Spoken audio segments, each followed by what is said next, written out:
I understand that Palestine signed the NPT some time ago. So could you tell us your views about what you think of the issues of non-proliferation and what is it that stands in the way of achieving some success? Well, when it comes to the Middle East, I think there is only one country that possesses nuclear weapons, which is Israel. Not only this, but it is the only country that has not yet joined the NPT and placed its facilities under the comprehensive safeguard system of the Atomic Energy Agency.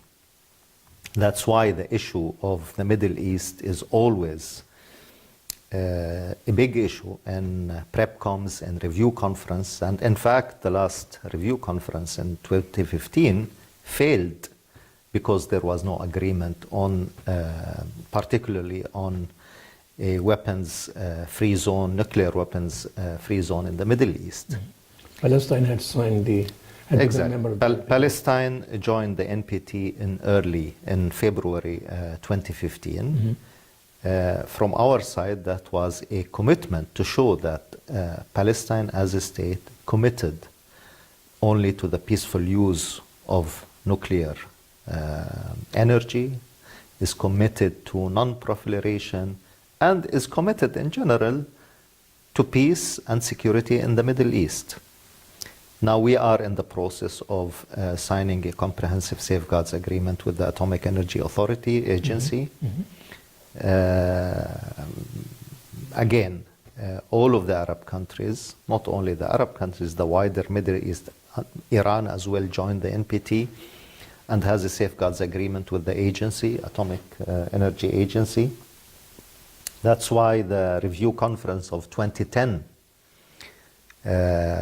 decided to convene a conference in 2012 on the issue of a zone free of weapons of mass destruction.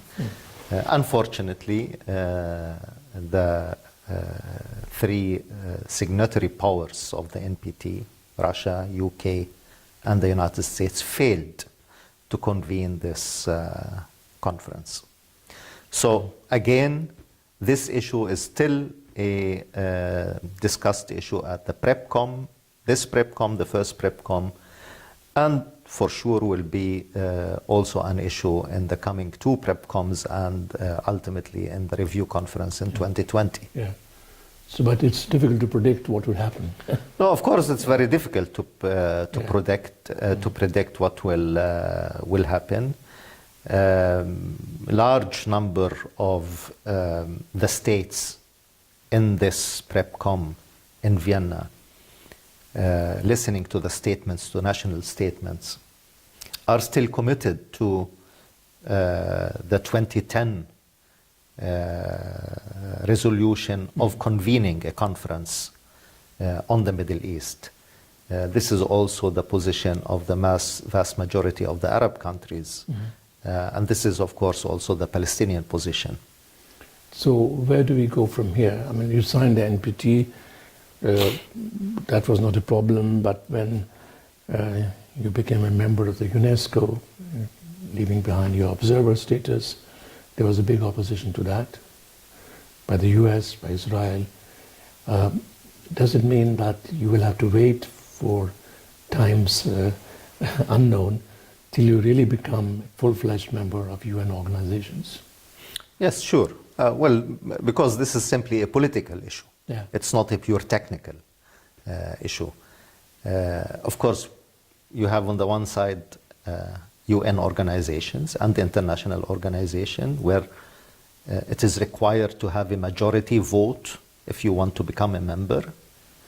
And then there are international and UN conventions that you just simply sign and then you become party to the conventions, as is the case with the NPT. In the UNESCO, there was a vote, and the majority voted for the admission of Palestine as a member state. We had a similar vote at the UN General Assembly in 2012, in November 2012, admitting Palestine as a non-member observer state. From our perspective, that was an extremely important step, because a non-member observer state is a state by international law. Remember, the Federal Republic of Germany and the German Democratic Republic, the GDR, both of them were until 1974 non-member observer states at the UN system. Switzerland was until, I think, 2003, a non-member observer state. Today, we have the Vatican and the State of Palestine. So, by international law, a non-member observer state is a state. And after joining as a non-member observer state, we have the right to submit applications to join all international organizations. However, as I said before, this is a very political aspect, and the Palestinian leadership will and should decide when and where and how to approach this, depending on the political situation and developments in the political process in general. There are some landmark anniversaries this year, no? Like the Balfour Declaration and the UN resolution of partitioning of Palestine. So what exactly are you planning to do, or you have already done? Well, we have three very important anniversaries: 100 years of Balfour Declaration, 70 years of partition plan, and 50 years of Israeli occupation of the Palestinian territories that were occupied in 1967. Now, for us, this is an opportunity to bring attention to the plight of the Palestinian people, to show the world that this is the longest occupation in modern history, to show the world, public opinion, to also governments, that injustice was done to the Palestinian people, that it is about time that Palestine takes its place among the nations of the world as a sovereign, independent state. So all over the world, activities are planned, including in Vienna. We're planning film festivals to show documentaries. We're planning, a series of lectures where we'll be inviting academics, not only Palestinian academics, but also international academics. There will be, a variety of cultural events and so on. And this, of course, will take place worldwide. Could you say a few words about the Balfour Declaration? Yes, the Balfour Declaration, basically, Lord Balfour was the Secretary of State of Great Britain at that time. The Balfour Declaration is basically a letter that he sent to Lord Rothschild, who was a big Jewish businessman, but of course very much allied to the Zionist movement. In that letter, he promised that the government of Her Majesty will assist in establishing a state for the Jews in Palestine. Now, this is basically, UK was basically giving a land that does not belong to the UK to another people. See, I always say this is as if, France decides to give Germany to the Austrians, or the other way around. You see. Then came the UN partition plan. Then came, of course, assisting primarily European Jews at that stage to immigrate to Palestine, which culminated, of course, in the Holocaust and the persecution of Jews in Europe. The hostilities increased in Palestine between the local population, the Arab Palestinians. and the immigrants, the Jewish immigrants that were organized with the Zionist movement, that movement was spreading the rumor among Jews all over the world, we are going to Palestine is a land without people for a people, for us Jews people without a land. That was the slogan used.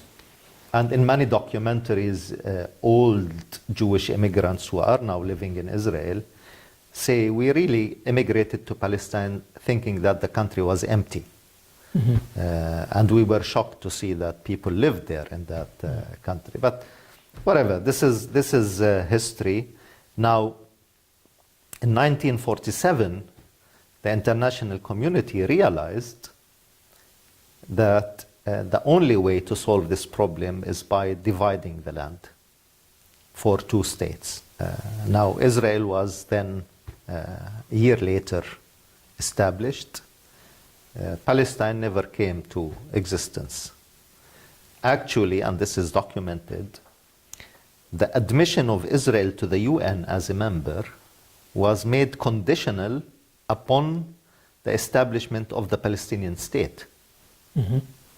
So basically, if you want to look at things from a legal perspective, and this is part of the resolution of the UN resolution admitting Israel as a member, that the admission is conditional on the implementation of the partition plan and the establishment of an Arab-Palestinian state next to Israel.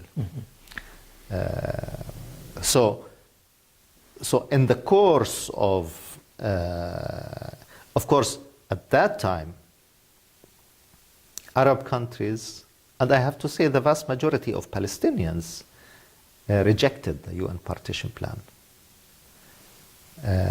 And rejected from the perspective of that time, because it was felt that this was an unfair resolution, giving basically the minority more land than the majority.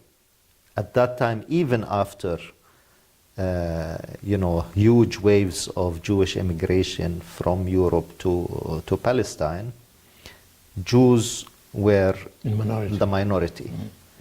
Even if you look at the land ownership statistics from that period, over 70% the land was owned by Arab Palestinians. So from that perspective, people, of course, rightly so, felt that this is unjust, this is unfair. Again, this, of course, the hostilities increased rather than decreased, and there was the first Israeli-Arab war, and then as a result of the war, Israel occupied more territory than was originally designated by the partition plan, and of course, the vast majority of the Palestinians were expelled from their land. Major part of them were systematically expelled, and this was documented by the so-called new Israeli historians. Israel, after 50 years, by law, opened the state archives from that period, and a group of Israeli scholars started, looking into these documents. Now they became called the new Israeli historians. Now all of them, some of them, by the way, very right-wing, all of them said, yes, this was ethnic cleansing. No doubt about it, because it was systematic, it was planned to expel the Palestinian from their land. It's not only to expel them, there was a systematic, destroying of property of whole villages and towns, is to eradicate anything that can point to a Palestinian identity of the land. So these are documented by Israeli historians. Now 2/3 of the Palestinians live in the diaspora, either in refugee camps, primarily in the countries surrounding Palestine, Israel, or of course in Europe, Latin America, everywhere, all over. So the policy of Jewish settlements continues. Absolutely. And We are the two-state issue is at risk. unresolved as far as Israel is concerned. It accepts, it doesn't accept. And so what is the United Nations doing? What can it do?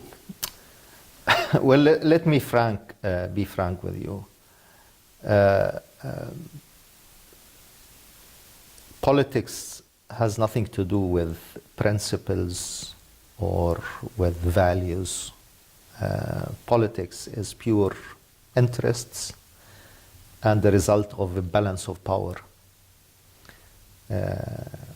And this is magnified by the Palestinian issue, because we have so many UN resolutions, both General Assembly and Security Council resolution, that call for the establishment of a Palestinian state next to the state of Israel, that call for ending occupation, that call and explicitly say that Israeli settlement policy is illegal and against international law and has to stop.